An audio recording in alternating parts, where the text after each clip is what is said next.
हम श्राप देते हैं जिसकी ठोकर से हमारी तपस्या भंग हुई है, तो कल सूर्योदय होने के साथ ही उसकी जीवन लीला समाप्त हो जाएगी। नहीं। क्षमादान महर्षि, क्षमादान। ऐसा कठोर श्राप मत दीजिए हमें। एक बार धनुष से निकला हुआ बाण लौट सकता है, परंतु हमारे मुख से निकले हुए श्राप का लौटना असंभव है। प्रिय, मेरी रक्षा करो प्रिय, मैं मरना नहीं चाहता। आप रोइए मत स्वामी, जब तक मैं जीवित हूँ तब तक आपको कुछ नहीं हो सकता। महर्षि, भूल मुझसे हुई है, मेरे पति निर्दोष है, फिर उन्हें दंड क्यों? आप मेरे प्राण ले लीजिए, परंतु मेरे पति के प्राण लौटा दीजिए। ये तो असंभव है। हमारे मुख से निकले हुए श्राप को हम तो क्या स्वयं ब्रह्मा भी नहीं बदल सकते हैं।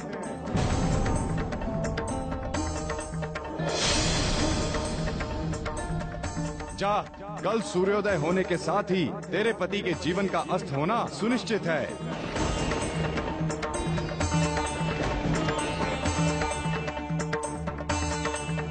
तो कल से सूर्योदय भी नहीं होगा महर्षि, ये इस पतिव्रता का वचन है।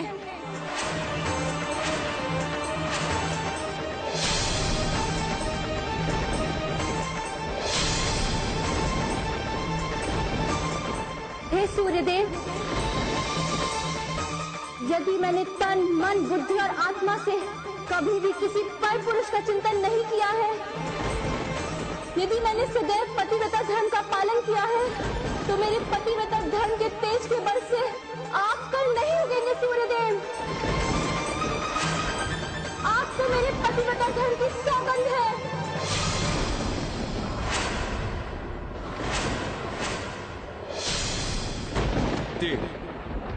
सुमति पतिव्रता नारी है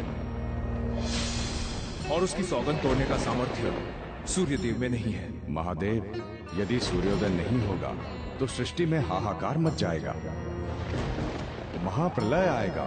यदि पतिव्रता सुमति देवी अपनी सौगंध वापस ले ले तो ही ये संकट टल सकता है। हमें कैसे भी सुमति देवी को मनाना होगा।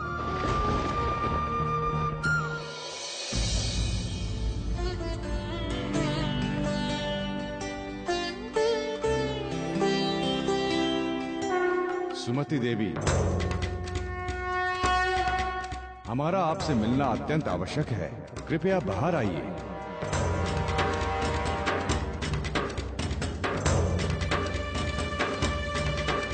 प्रणाम त्रिदेव। आयुष्मान भव। कि आप कैसा आशीर्वाद दे रहे हैं त्रिदेव? सुहागन स्त्री को सदा सुहागन रहने का आशीर्वाद दिया जाता है। मैं जानती हूँ कि आप तीनों मुझसे मेरी सौगंध वापस लेने के लिए आए हैं। क्षमा करें त्रिदेव, मैं वो सौगंध वापस नहीं लूंगी। ऐसा मत कहिए सुमति देवी, यदि सूर्योदय नहीं हुआ तो सृष्टि में प्रलय हो जाएगा। और यदि सूर्योदय हो गया तो मेरे पति की मृत्यु निश्चित है। नारायण देवी सुमति, हम तुमसे प्रार्थना करते हैं, सूर्यदेव को दी हुई सौगंध वापस ले लो। सूर्यदेव को उगने दो देवी। तो पहले मुझे वचन दीजिए कि कल सूर्योदय होने पर मेरी नाथ की मृत्यु नहीं होगी। ये हमारे वश में नहीं है देवी सुमति। हम ऋषि मांडव्य के दिए हुए श्राप को नहीं बदल सकते। प्रणाम त्रिदेव। आयुष्मान भव। हम भी अपने दिए हुए श्राप को लौटा नहीं सकते। हे देवी, संसार की भलाई के लिए सूर्यदेव को उदय होने दो। नहीं महर्षि, कल सूर्यदेव नहीं उगेंगे, आप लोग लौट जाइए।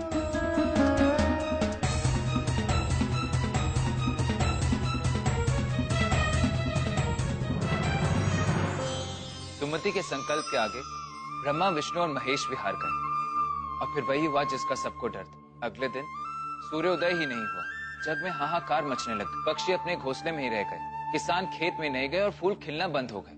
निरंतर संसार का चलने वाला चक्र ही रुक गया। ब्रह्मा, विष्णु और महेश को समझ में नहीं आ रहा था कि वो किस तरह इस जग को विनाश से बचाए। फिर अंत में त्रिदेव महान सती अनुसुईया के पास गए और उनसे अनुरोध किया कि वो किसी भी तरह सुमति को मना ले। सुमति को मनाने के लिए अनुसुईया उनकी कुटिया में पहुंची। सुमति, सूर्यदेव को उगने से रुककर सृष्टि के नियम में हस्तक्षेप मत करो। मृत्यु का श्राप देना क्या सृष्टि के नियम में हस्तक्षेप नहीं है?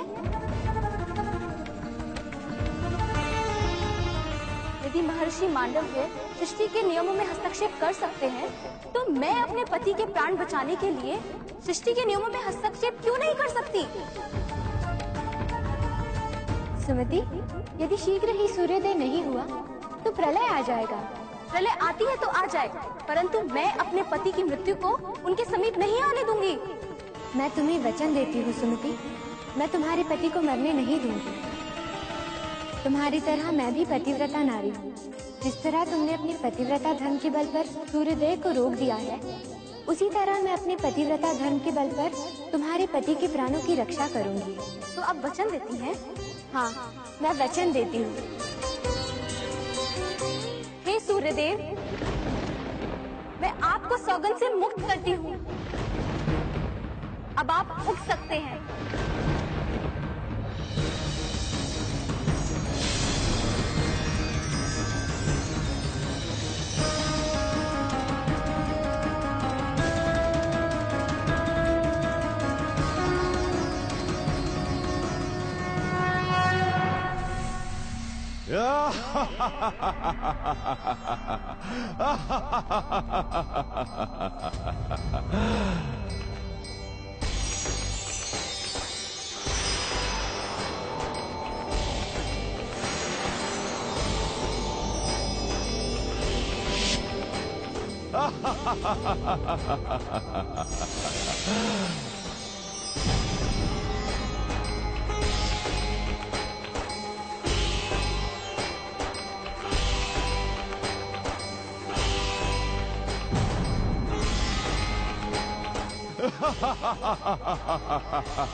त्रिदेव, ये कैसा रक्षा कवच है जिसे मैं भेद नहीं पा रहा हूँ? यमदेव, ये सती अनसुईया के संकल्प से बना रक्षा कवच है। इसे जगत की सर्वोच्च शक्ति भी भेद नहीं सकती। विष्णुदेव, फिर मैं उग्ध श्रवस के प्राण कैसे ले पाऊंगा? उग्ध श्रवास के प्राण लेने का कोई उपाय नहीं है यमराज, कृपया आप लौट जाएं।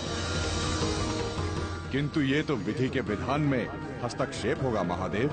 यमराज, हम विवश हैं। एक पतिव्रता नारी चाहे तो विधि के विधान को भी परिवर्तित कर सकती है।